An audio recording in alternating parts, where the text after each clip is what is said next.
ভবিষ্যৎ প্রজন্মের সুন্দর ভবিষ্যৎ বিনির্মাণের দিন। দীর্ঘ 17 বছর পর যে দিনে আপনারা নিরাপদে আপনাদের ভোটাধিকার প্রয়োগ করতে পারবেন, এমন একটি দিন আগামী 12 ফেব্রুয়ারি। আমি জানতে পেরেছি যে শ্রীমঙ্গলের মানুষ ভোটের দিনকে উৎসবের মতো উদযাপন করে। সেদিন সবাই একসাথে নতুন জামা কাপড় পরে আপনারা ভোট দিতে যান। আপনাদের এই ভোটাধিকার প্রয়োগকে উৎসবের মতো উদযাপন করা আমাদেরকে প্রেরণা দেয়, সারা বাংলাদেশের মানুষকে তাদের মূল্যবান ভোট দেওয়ার জন্য প্রেরণা যোগায়। আপনাদের এই আসলে আমাদের 11 দলীয় জোটের পক্ষে এবং জাতীয় নাগরিক পার্টি মনোনীত শাপলাকলির প্রার্থী আপনাদেরই সন্তান জাতীয় নাগরিক পার্টির যুগ্ম আহ্বায়ক প্রীতম দাসকে আমরা মনোনীত করেছি। আমরা মনোনয়ন প্রক্রিয়া চলার সময় তাকে মনোনয়ন দেওয়াটা অত্যন্ত গুরুত্বের সাথে বিবেচনা করেছি, জোট শ্রমিকদের সাথে আলোচনা করেছি।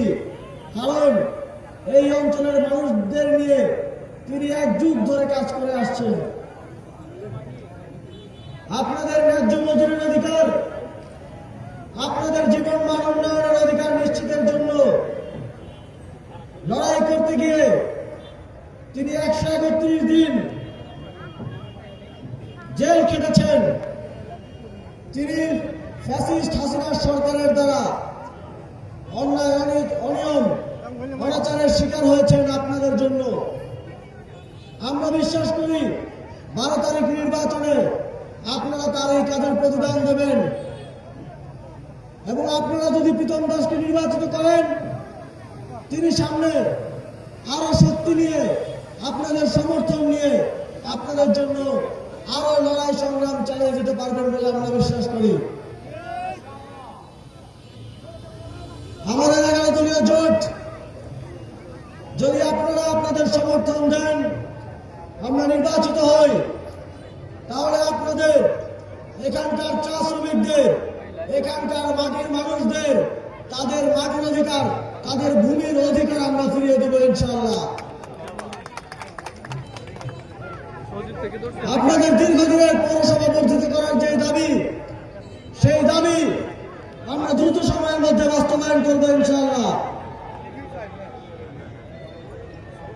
এই অঞ্চলের বেকার যুবকদের কর্মসংস্থান সৃষ্টির জন্য আমরা কাজ করব।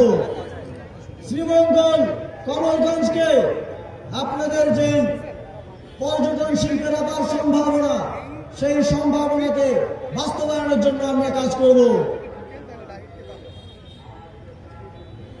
ইতিমধ্যেই যখন আমি দায়িত্বে ছিলাম, আমি দেখেছি প্রীতম দাস আপনাদের দাবি নিয়ে কিভাবে ছোটাছুটি করেছেন।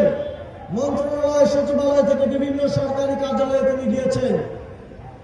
আপনাদের জন্য একটি রাস্তা, আপনাদের জন্য কিছু অনুদান, আপনাদের ন্যায্য হিস্সা, আপনাদের ন্যায্য মজুরি আদায় করার জন্য তিনি কাজ করে গেছেন এবং তিনি অনেকগুলো কাজ বাস্তবায়ন করেছেন, দাবি আদায় করে নিয়ে এসেছেন। যদি আপনারা তাকে শক্তিশালী করেন, যদি তাকে নির্বাচিত করেন, তাহলে তিনি তখন এমপি ছিলেন না, তারপরে আপনাদের জন্য কাজ করেছেন। তিনি যদি নির্বাচিত হতে পারেন, আমাদের বিশ্বাস তিনি আপনাদের জন্য আরো শক্তি নিয়ে, আপনাদেরকে সাথে নিয়ে আপনাদের সকল দাবি বাস্তবায়নের কাজ করবেন।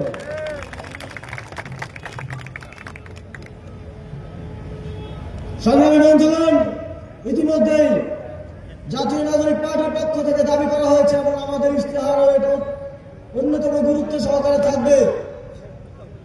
আমরা শ্রমিকদের জন্য জাতীয় ন্যূনতম যে মজুরি, সেটা ঘন্টায় 100 টাকা করার দাবি করেছি এবং সেটা বাস্তবায়নের জন্য আমরা ইনশাআল্লাহ সামনের দিনে কাজ করব। এবং শিক্ষানবিশ শ্রমিকদের জন্য 60 টাকা মজুরি দাবি করেছি। ঘন্টায় আপনারা বর্তমানে যে মজুরি পান আমরা জানি সেটা আপনাদের জীবনযাত্রা পরিচালনার জন্য অত্যন্ত কম। তারপরেও আপনারা কাজ করে যাচ্ছেন দেশের জন্য, দেশের অর্থনীতিকে চাঙ্গা করে রাখার জন্য। আমরা নির্বাচিত হলে আপনাদের এই মজুরি বৃদ্ধি করে আপনাদের জীবন মান উন্নয়নের জন্য কাজ করব।